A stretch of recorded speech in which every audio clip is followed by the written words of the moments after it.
ایک اور جو یہ شخص ہے اس کے بیانیے کی ایک اور کاروائی آپ کو بھی دکھاتے ہیں، اور وہ ہے his obsession of his media social media with army. وہ اتنی obsession کامیکل ہے کہ یہ ہر آپ ان کی فالو کریں ان کے بیانیے کو، جس کی میں نے آپ کو چلایا وہ کیسے ایک آرگنائز طریقے سے چلاتے ہیں، کہ اس کے اندر how much obsessed with this what is happening in the army. ابھی یہ سی ڈی ایف کی آپ نے نوٹیفکیشن ہے، ہر 10 منٹ 15 منٹ گھنٹے بعد کوئی ادھر بیٹھا وی لاگ کر رہا ہے، یہ ہو گیا فلانا ہو گیا. کبھی کسی نے کسی کو وائس چیف ڈکلیئر کر دیا کہ بھائی یہ وائس چیف بن گیا ہے، یہ ابھی پروموٹ ہو گیا ہے. اور یار تمہیں کیا obsession ہے فوج کے ساتھ؟ تمہارے پاس ایک صوبے کی حکومت ہے، اس کے بارے میں کیوں نہیں بات کرتے ہو؟ اس کی گورننس کے بارے میں کیوں نہیں بات کرتے ہو؟ کوئی سیاست کے بارے میں بات کیوں نہیں کرتے ہو؟ یہ دہشت گردی کی اتنی بڑی جنگ چل رہی ہے، اس کے بارے میں بات کیوں نہیں کرتے ہو؟ یہ ہندوستان سے اتنی بڑی تھریٹ ہے، تم ایک سیاسی پارٹی ہو، تم اس کے بارے میں بات کیوں نہیں کرتے ہو؟ اور پاکستان کے اتنے ایشوز ہیں، آپ لوگ ان کو ہائی لائٹ کرتے ہیں. Why don't you talk about it? تمہاری سوئی کیوں اس فوج پہ پھنسی ہوئی ہے؟ کیونکہ تمہارا پورا بیانیہ اس فوج کے اوپر ہے. ہم بار بار تمہیں کہہ رہے ہیں کہ ہمیں اپنی سیاست سے دور رکھو. ادھر پاکستان کی فوج میں کوئی واقعہ ہو جائے، کچھ ہو جائے، یہ اس طرح پڑھتے ہیں جیسے جون سا نا پتہ نہیں کیا ہو گیا. یہ دیکھیے گا ساتھ ساتھ برابر میں ایک ریٹائرمنٹ کا ایکسٹینشن کا. یار پلیز گرو اپ. کوئی اصل ایشوز پہ بات کریں، کوئی چیزوں کو بات کریں جو لوگوں کو میٹر کرتی ہے. جھوٹ لے لے کے فوج کی ایک خبر کو لے کے یہ افسر ادھر چلا گیا، یہ ادھر آ گیا، وہ ادھر پروموٹ ہو گیا، اس نے ادھر پروموٹ کر دیا.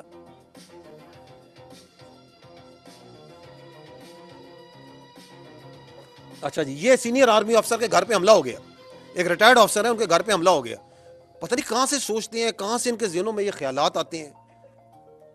کسی کو ایڈوائزر بنا دیا، کسی کو این ایس اے بنا دیا، ادھر بیٹھے ہوئے ہیں. وہاں پہ کیا ان کا کوئی کیبنٹ ڈویژن کھولی ہوئی ہے، کوئی اسٹیبلشمنٹ ڈویژن کھولی ہوئی ہے. اب نوٹیفکیشن جاری ہو گیا، جعلی نوٹیفکیشن چلا دیا، اپنی مرضی سے ایک نوٹیفکیشن بنا دیا، چلا دیا.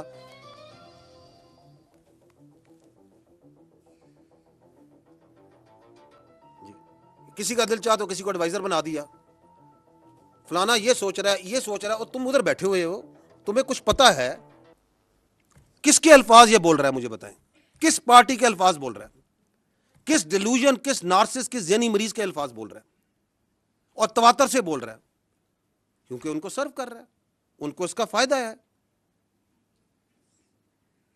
یہ کون سی سیاست ہے کہ جی یہ ہمارا آئینی حق ہے، ہمارا قانونی حق ہے کہ ہمیں ملوایا جائے، ہم یہ سوچا کہ یہ بات چیت جو ہے پوری دنیا تک پہنچائیں اور تواتر سے پہنچائیں.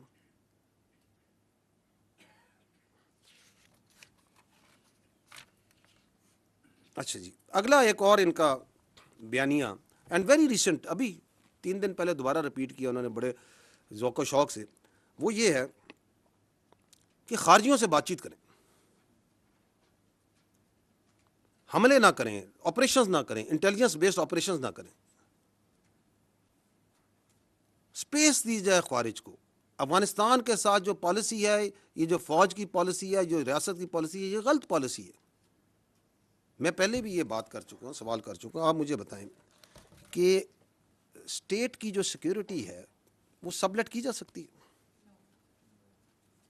از اپیزمنٹ اے سیکیورٹی پالیسی؟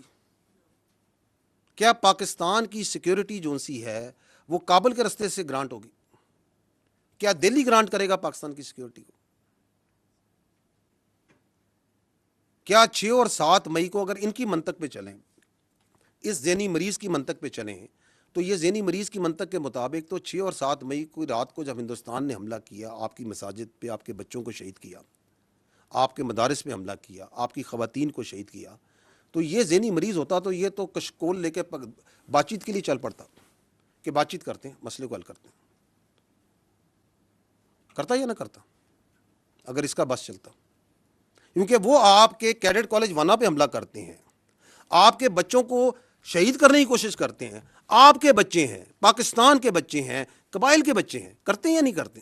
یہ کہتا ہے بات چیت کریں، آپریشن نہ کریں. یہ کون سی منطق ہے، کون سی لاجک ہے؟ اور یہ جو بات چیت ہے اس کا بخار تو ان کو بہت پہلے سے تھا نا. کون کہتا تھا کہ پی ٹی آئی کا وہ کیا کہتے ہیں دفتر کھولنا ہے اس کا خارج کا پشاور میں دفتر کھولنا ہے؟ یہ تو کہتے تھے دفتر کھولنا ہے، صافی صاحب بیٹھے دفتر کھلوانا چاہتے تھے. کون کہتا تھا؟ جو آج بھی کہہ رہا ہے کہ آپ نہ کریں. نہ صرف کہہ رہا ہے نہ کریں، بلکہ لوگوں کو ابھارتا ہے کہ آپریشن کے خلاف کھڑے ہو، بات چیت کرو، ہنگامے کرو. جبکہ ہمیں اور آپ کو یہ پتہ ہے، روز روشن سے دنیا کو پتہ ہے کہ security is only guaranteed by standing tall against the evil the aggressor. There is no other way. بھیک سے سیکورٹی نہیں ملتی. اگر ملتی، اگر اپیزمنٹ سے ملتی تو آج لیبیا کا یہ حال نہ ہوتا، آج غازہ کا یہ حال نہ ہوتا. اور ہمیں یہ بھی پتہ ہے کہ اس ریاست کے علاوہ نہ ہماری کوئی پہچان ہے، نہ ہماری کوئی اوقات ہے. کوئی اوقات نہیں ہماری، نہ ہماری کوئی سیاست ہے. اسی لیے تو ہمارے بچے، ہمارے سپاہی، ہمارے افسر ہر روز اس ریاست کے لیے جان دینے کو تیار ہیں، کیونکہ وی آر ایبسلیوٹلی کلیئر. اسی طرح ہمیں یہ بھی کلیئر ہے کہ اس کی سیاست اور اس کی ذات کی ہمارے کی کسی صورت بھی اس ریاست سے بڑھ کر نہیں ہو سکتی، کسی کی ذات بھی.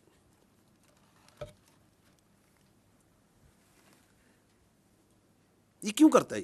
کبھی آپ نے سوچا کیا اس کی obsession ہے to providing space to the terrorist and the فتنہ الخوارج؟ ادر دین وہ تو میں نے بتا دی کہ کوئی ذہنی مرض ہے. اس کے علاوہ کیا ہو سکتی؟ اس کے علاوہ there are two reasons. One is, جو میں پہلے بھی عرض کر چکا ہوں، وہ یہ ہے کہ دیر از اے ٹیرر کرائم نیکسس. وہاں پہ ہزاروں کا، کروڑوں کا، اربوں کا ایک کرائم کا ایک انلیگل اسپیکٹرم ہے. جو لوگ اس کے اندر انویسٹیگیٹو جرنلسٹ کرتے ہیں، جانتے ہیں، اس علاقے کے ہیں، وہ کئی چیزوں کی نشاندہی کر سکتے ہیں. وہ منشیات میں بھی ہے، وہ نان کسٹم پیڈ گاڑیوں میں بھی ہے، وہ کڈنیپنگ فار رینسم میں بھی ہے، وہ ایکسٹارشن میں بھی ہے، وہ وہاں پہ جو مائننگ کے لائسنس دیے جاتے ہیں ان کے اندر بھی ہے، اور بے تحاشا چیزوں میں. اس کی اوپر سے سیاسی سرپرستی ہے اور اس کا تحفظ پرووائڈ کرتے ہیں یہ ٹیررسٹ. تحفظ پرووائڈ کرتے ہیں. They are their protection force for that crime. آپ اسمگلنگ کرتے ہیں، اس اسمگلنگ کے اگینسٹ اگر لا انفورسمنٹ، ایف سی، فوج، کیونکہ ہم اس لیے ایکٹ کرتے ہیں آ رہے ہیں، انہی کے اندر آپ کے خوارج آ رہے ہیں، دہشت گرد آ رہے ہیں. تو اس ایف سی کے، اس فوج کو، لا انفورسمنٹ کے خلاف جو ہے یہ خارجی ایکٹ کرتے ہیں. جو کھڑا ہوگا اس terror, political terror crime nexus کے، اس کے اوپر یہ خوارج سے حملہ کرا دیں گے، چاہے وہ ضلعی انتظامیہ کا ہوگا، چاہے وہ پولیس ہے، چاہے وہ فوج ہے، چاہے وہ ایف سی ہے. تو ایک تو یہ ریزن ہے، بیکاز دیر از اے بہت ہیوج اکنامک